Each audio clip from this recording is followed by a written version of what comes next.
తిరుమల శ్రీవారి లడ్డూలో కల్తీ మ్యాటర్ దేశవ్యాప్తంగా హీట్ పెంచింది. నిజంగానే మహాప్రసాదంలో కల్తీ జరిగిందా? కోట్లాది మంది భక్తుల ఆందోళన ఇదే. శ్రీవారి లడ్డూ వివాదం దేశవ్యాప్తంగా చర్చనీయాంశంగా మారటంతో ఆలయాల్లోని ప్రసాదాల తయారీపై అన్ని రాష్ట్రాల ప్రభుత్వాలు అలర్ట్ అయ్యాయి. ప్రసాదాల్లో నాణ్యత ఉందా, కల్తీ జరుగుతుందా అన్న కోణంలో తనిఖీలకు అధికారులు ఆదేశించారు.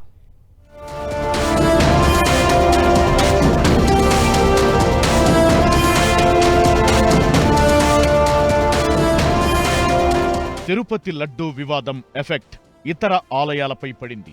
శ్రీవారి లడ్డూలో కల్తీ నెయ్యి వాడారంటూ ఆరోపణలు రావడంతో దేశవ్యాప్తంగా పలు రాష్ట్ర ప్రభుత్వాలు అలర్ట్ అయ్యాయి.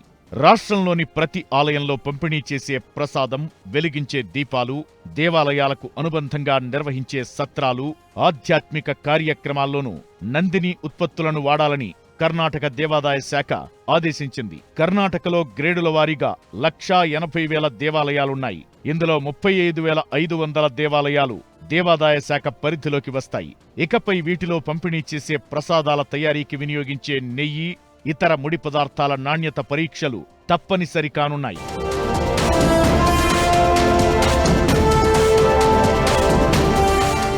రాజస్థాన్ ప్రభుత్వం కూడా ప్రసాదాలకు సంబంధించి స్పెషల్ ఆపరేషన్ చేపట్టనుంది. ఈ నెల 23 నుంచి 26 వరకు ప్రసాదం క్వాలిటీ చెక్ చేయనుంది. ఆలయాల్లో భక్తులకు అందించే ప్రసాదాలను ఫుడ్ సేఫ్టీ అధికారులు తనిఖీ చేయనున్నారు. శుద్ధ ఆహార్ మిలావత్ పర్వార్ కార్యక్రమం కింద తనిఖీలు చేస్తున్నట్లు అధికారులు తెలిపారు. ఇందుకోసం ప్రత్యేక బృందాలను ఏర్పాటు చేసిన సర్కార్ తనిఖీల తరువాత FSSAI ఆధ్వర్యంలో భోగ్ సర్టిఫికేట్ జారీకి ఆదేశించింది.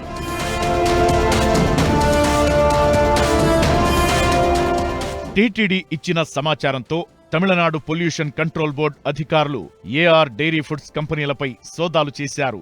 అలాగే ఏఆర్ డైరీ నెయ్యి సరఫరా చేసే ఆలయాల ప్రసాదాలను పరిశీలించారు. దీంతో తమిళనాట భక్తుల్లో ఆందోళన మొదలైంది. సోషల్ మీడియా వేదికగా తమిళనాడు ప్రభుత్వానికి ఫిర్యాదులు వెల్లువెత్తుతున్నాయి. మరోవైపు పళని ఆలయంలో ఏఆర్ డైరీ సరఫరా చేసే నెయ్యి వాడుతున్నారని భక్తులు అనుమానాలు వ్యక్తం చేస్తున్నారు.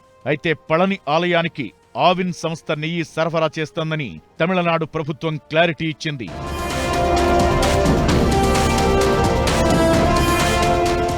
ఏపీలోని మిగతా ఆలయాలపై ఫోకస్ పెట్టింది సర్కార్. ఎమ్మెల్యే గంటా శ్రీనివాసరావు సింహాచలంలో ఆకస్మిక తనిఖీలు చేపట్టారు. తిరుమల లడ్డూ వ్యవహారం నేపథ్యంలో సింహాచలంలో తనిఖీలు చేశారు. సరకు కొనుగోళ్లు, ప్రసాదాల తయారీ తదితర రికార్డులు పరిశీలించారు. గంటా సరుకులు, నెయ్యి నాణ్యతపై అసంతృప్తి వ్యక్తం చేశారు.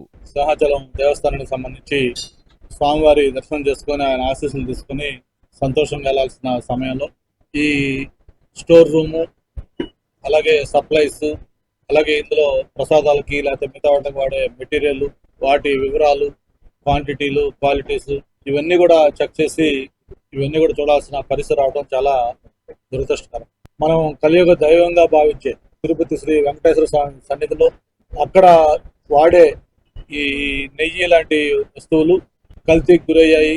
ప్రపంచంలో ఉన్న భక్తుల మనోభావాలన్నీ కూడా ఈరోజు దెబ్బతిన్నారు. మత విశ్వాసాలతో ముడిపడిన ఇలాంటి అంశాల్లో అధికారులు చిత్తశుద్ధితో వ్యవహరిస్తేనే ఈ తరహా ఘటనలు తలెత్తకుండా ఉంటాయనేది విశ్లేషకుల మాట. ఇప్పటికైనా అటు దేవాదాయ శాఖ, ఇటు అధికారులు అలర్ట్ అవ్వాలి. టెంపుల్ ట్రస్ట్ బోర్డులు కూడా మరింత జాగ్రత్తతో వ్యవహరించాల్సిన అవసరముంది.